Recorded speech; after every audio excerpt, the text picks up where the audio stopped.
doing our third artist showcase.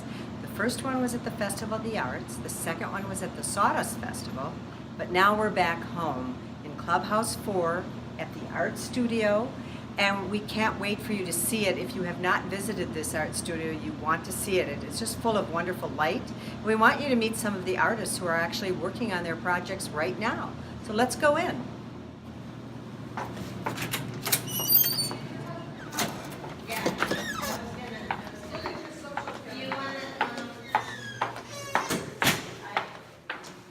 Now we're here to meet Krista Young, who is the president of the Art Association.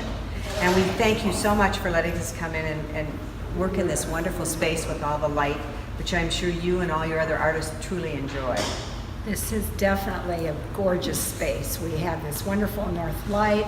They've just replaced all the light bulbs with LED, so no more fluorescent light. So it's a very premier space to be working in.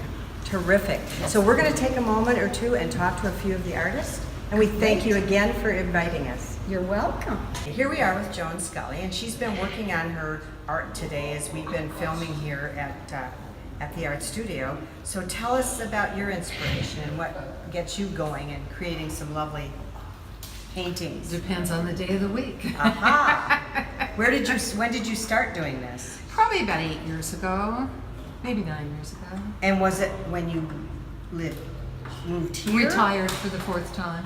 Oh my goodness. So then you thought, I want to do something that inspires me? I thought I always would give something creative a shot, yeah. Good, good. And do you focus on things like the stills or? Not at all. I got started painting by doing little dogs and cats for Animal Samaritans fundraisers. Great. Good way to start. Yeah, now I'll paint anything that isn't nailed down. So. That's wonderful. Well, we love talking to you, and we want you to keep working. I noticed you've got some pears sitting there that you're using as your models. My models. There you go. And I better paint fast because I'm going to eat them on the way home. I would too. They look good. We're with Docia Reed, who's another artist working here at the art studio. And tell us about your art. Well, I love abstract. I began abstract about 7 years ago.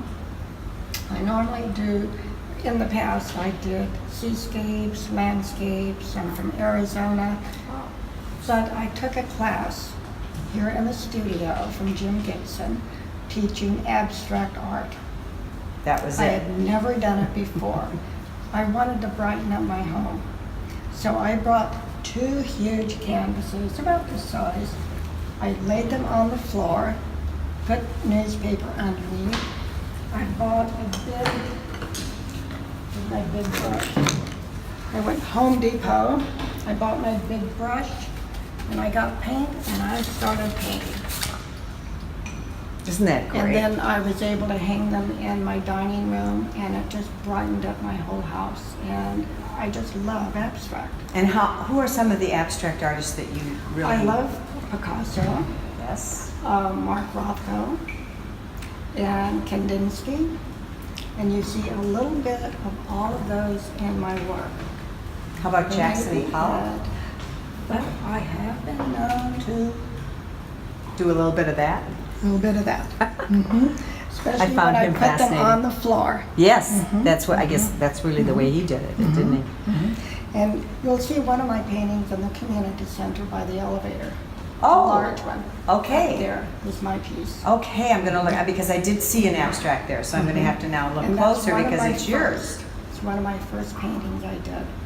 Because I like the layer colors, I love brightness, and people tell me that's Arizona coming through, the heat that I enjoy.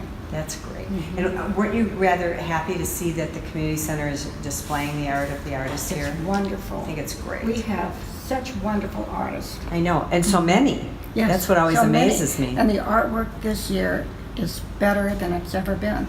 Well, it's the second year, but people now know what the community wants in the center, and it just inspires them to do the best they can do. That's great, and you inspire us. Thank you so Thank much you. for talking with us. Thank you. Okay. My pleasure. I'm here with Noel Hatch, a wonderful artist, another wonderful artist. So tell us how you started creating your art. Seriously working on it was just 3 or 4 years ago, and I decided that with 12 grandchildren and 4 children, I wanted to leave a legacy that they might remember me by. So I decided that maybe painting pictures would be a good thing. So give them Christmas presents and birthday presents of my paintings, and so that's what motivated me to start. And you had never done this before?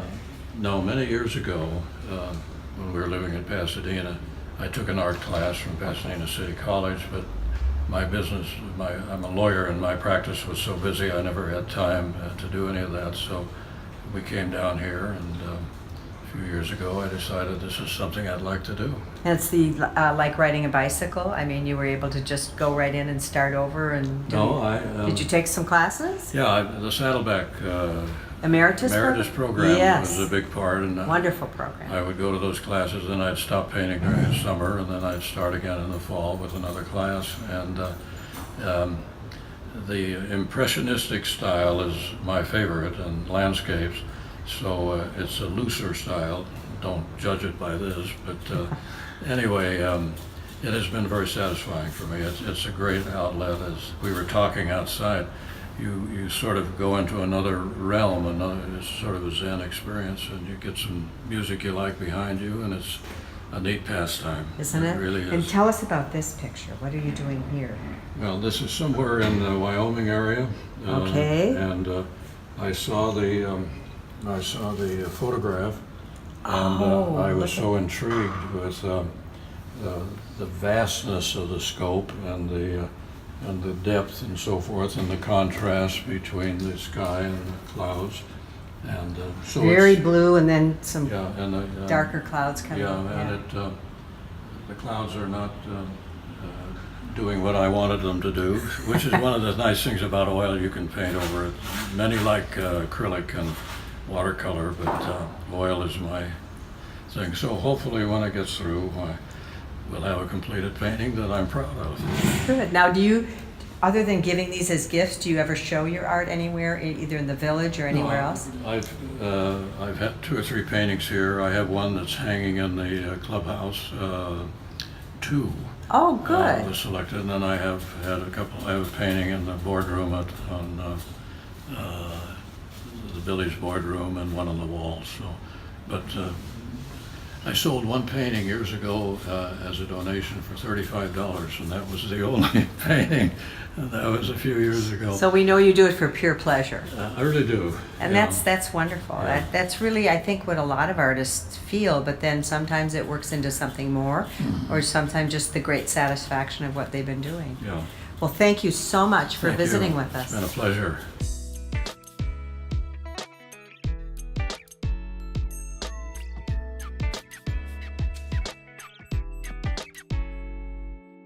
Sherry Cohn and I have a little bit of a personal relationship because she actually taught me in jewelry making, and she's wonderful at that, but I'm going to let her tell you more about it. But let's start with, tell us about what you do with your jewelry, why you do it. We want to hear all about it.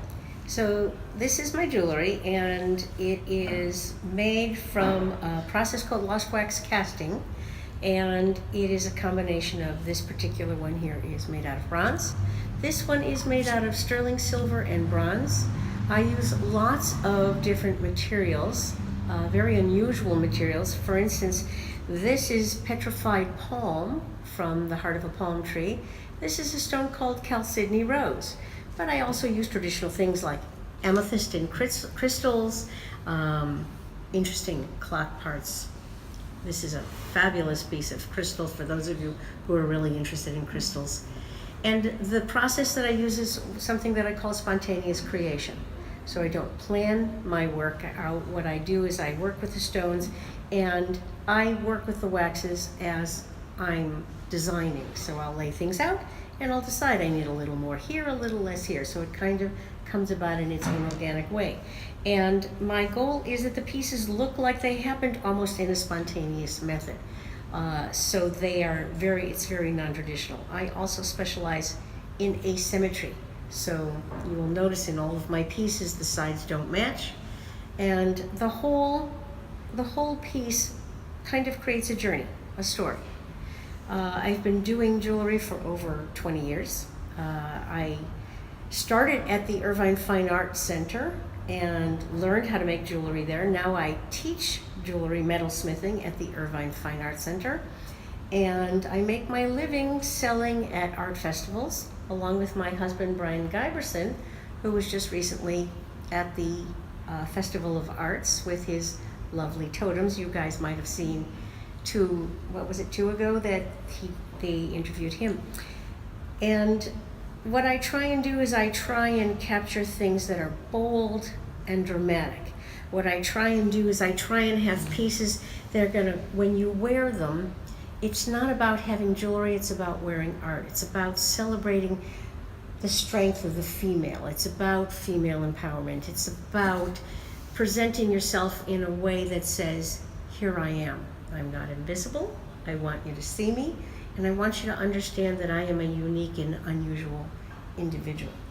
The other thing I wanted to Yes. ask you is, because one of the things you taught was this asymmetrical Yes. thing, which was wonderful, but when you first started, you think, all of us who are learning are thinking, well, it should be all in a row, and we found it to be really interesting. So you do a lot of that, in fact, primarily that. Is Primarily, yes. Uh-huh. The thing about it is that when you have something that it is geometric and symmetrical,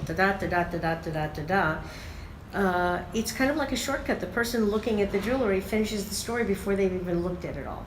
But when nothing falls within a pattern, you must look at it. It compels you to study it.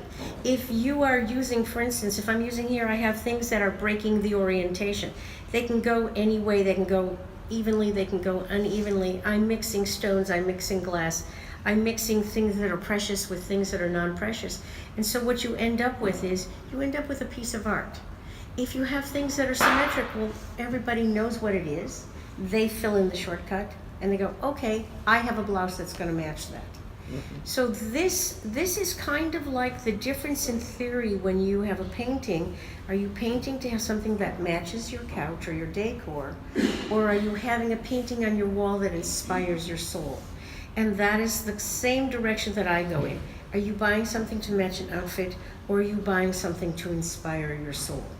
And I think it's clear which direction I'm going in. Who do you find are your most favorite or the best customers for your art? I have one customer, a self-confident woman.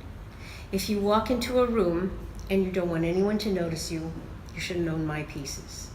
But if you want to go to the grocery store and wear one of my pieces and have perfect strangers come up to you and say, oh my God, I've never seen anything like that, they will start a conversation with you because they will assume if you can wear something this unusual, you must be this unusual. And I cannot tell you how many of my customers have come up to me and told me that exact same story. That strangers have crossed the street to come up and talk to them because they've never seen anything like it. And that is the goal. The goal is that you celebrate yourself, and you celebrate yourself in the choices you make to present to the world. Terrific. I love it all. Some of the things that you use to make your art, are they found things? Can you hand me that one right in the corner? Right. There? So this is something, some of you might have heard of the term steampunk, but let's take that out for a second. This is antique mantle clocks and grandfather clock movements that Brian takes apart for me, and that because they are made out of brass, I can solder them.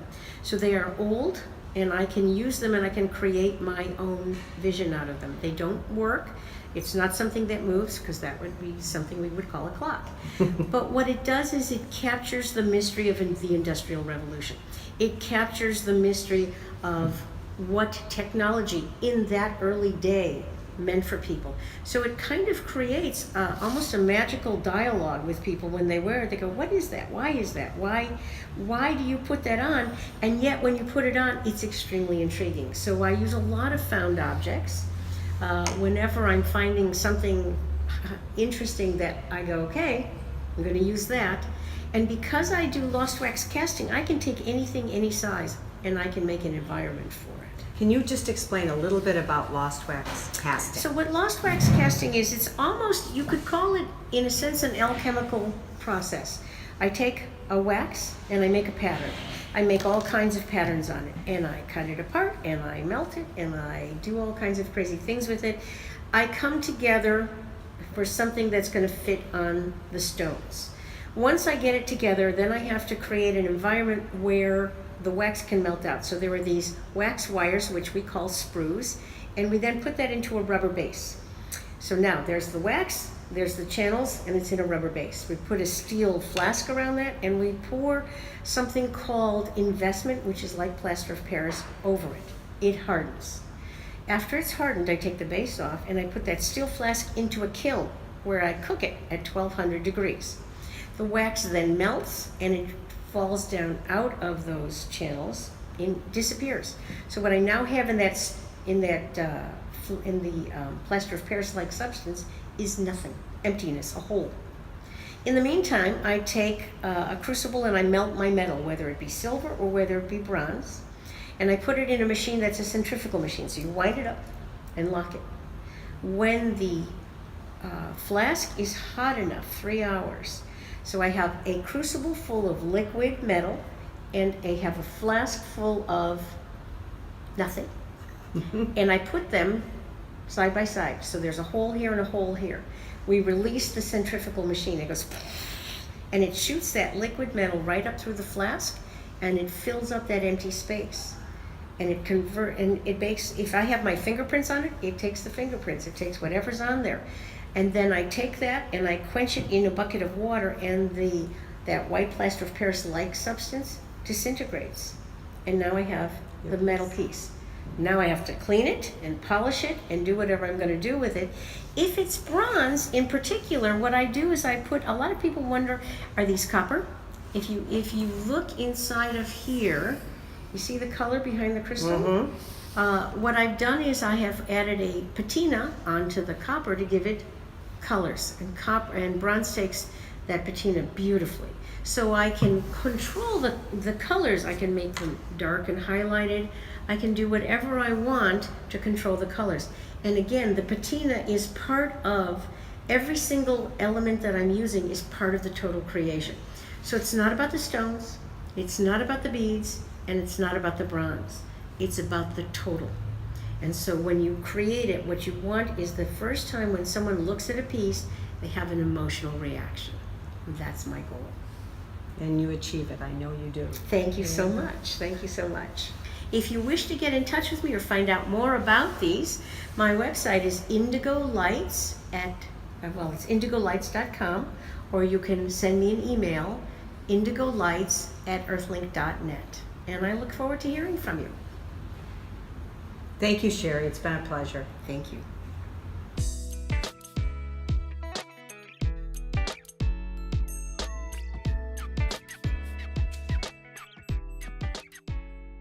We're here with Nancy Clan, a wonderful artist who has these dolls to share with us, these primitive dolls. So I want to ask her a couple questions, and then I'm going to let her tell you all about it. Why primitive? That's what I'm curious about. Well, I've always been drawn to primitive art. So when the inspiration for these was quite a long time ago, but it was one of those puppet dolls from Polynesia with the head would turn and there was one stick, and that was the seed for creating these. I call this primitive finds contemporary because I think that they can go into a contemporary setting just as easily as an eclectic setting. Most of the items I use is found from nature.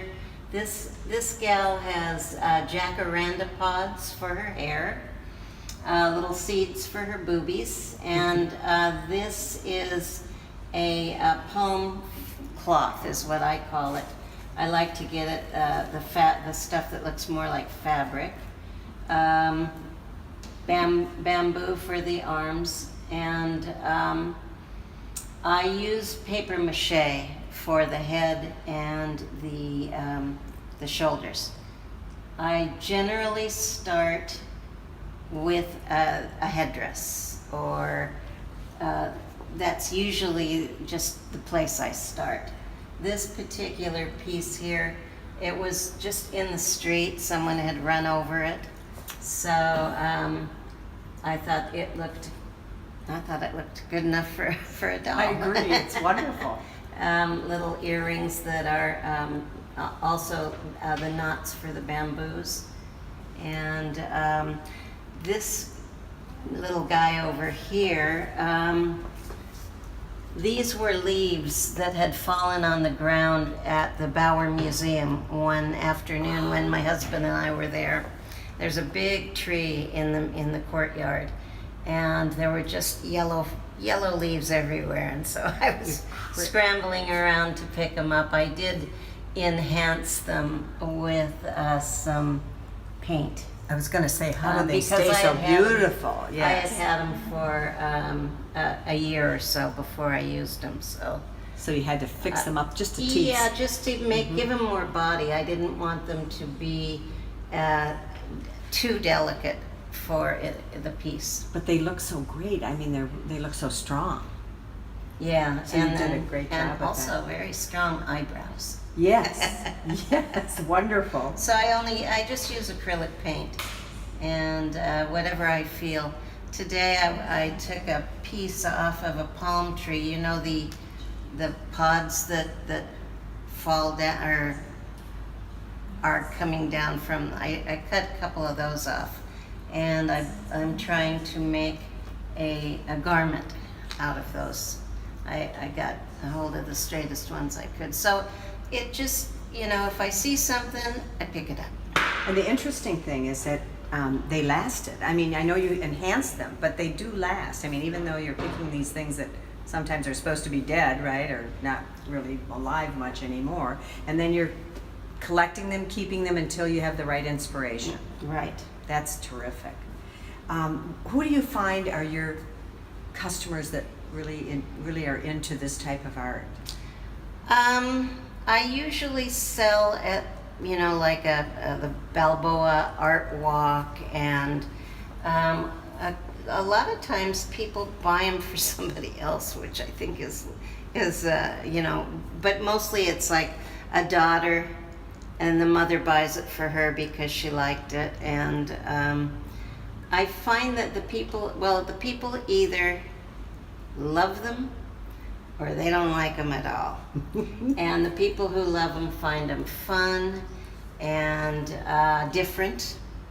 And Well, just looking at them, I can think of all these different places where they could hang. Obviously fantastic to hang 3 together, but then there's so many other places in your home that you could just hang one. And really a lot of times, a lot of places that you could put them, I think. Yeah. And they'd be very exciting to yeah, look at. they can enhance. They can make a small area pop. And what's the material on the dress on this doll? I think it was a stretch top. Aha. I think. I usually get things at a thrift store, secondhand store. Unless I find it out on my walks. Right. Do you have any shows coming up that you're going to be displaying? No, I don't. I did. I think it was 2 years ago. I had them here at the Bonanza. Okay. And then I did a show not too far away from here and sold 2 of them, so that was Good. That was good. But no, I don't have anything coming up right now. How about the wonderful thing you did for the Festival of the Arts with your husband that you won a big prize with? Can you tell us a little about it? I know we'll have a picture to show. He entered the fashion show. It's a reused, recycled fashion show, and we made a dress out of lottery tickets. They were folded origami style into one of the we used to call them cootie catchers when we were in school. They're called fortune tellers. The skirt consisted of 1,500 of these lottery tickets folded, and then there was a bead placed in each one of them, so they looked like blossoms. and then the bodice took another 100 or so. And I've seen the picture, and it's phenomenal. It's phenomenal. I mean, you would never know. But I also know that you were like a scavenger. I Right, was. because you were finding lottery tickets outside of drugstores. To find 1,600 lottery tickets, you've got to get a little resourceful. I did find that if I went over to the pharmacy, next to the lottery machine where the people check to see if they have winners, there's a trash can right there. That was plentiful then. So I was able to, when I was getting low, I was able to go over there and my neighbors had a lot. The pool, the lottery pool for where I worked, I got them from there. So I was pooling many different. How many hours did it take for you to do that? I think it took approximately 100 hours. That was with both of us. And you won. We would sit at, we'd watch TV and fold lottery tickets in the evenings. So, But it's fantastic. I mean, when you see it, you just think it's this fantastic dress. Yes. And you have no idea. Yes, and except that they tell you, but I mean, Yeah. if you just looked at it, you would have no idea. and they, it got the People's Choice, I can understand and that. it also got Most Elegant on the Runway. So it was a fun day. Oh. My girlfriend who modeled it just worked it. She did. Yeah, you could see in the picture. Yeah. She was definitely doing that. So that's just another way of expanding your artistic development, really, isn't Yes. it? Trying different things like that. Mhm. Now, here's another thing that you do that fascinates me. You write books. And I know that one you're going to tell me about is an award winner. Tell Yeah, I have written 2 books. I started out writing short fiction, short stories. And one day, one of my workshop leaders at a conference said, when I read an excerpt, he said, "What are you doing for the next couple of years? Because that's not a short story, it's a novel." And I dragged my feet for quite a while, and but he had planted a seed. So I took one of the short stories and I built the novel with the premise. And it did, it's I published it independently, and it has won 5 awards.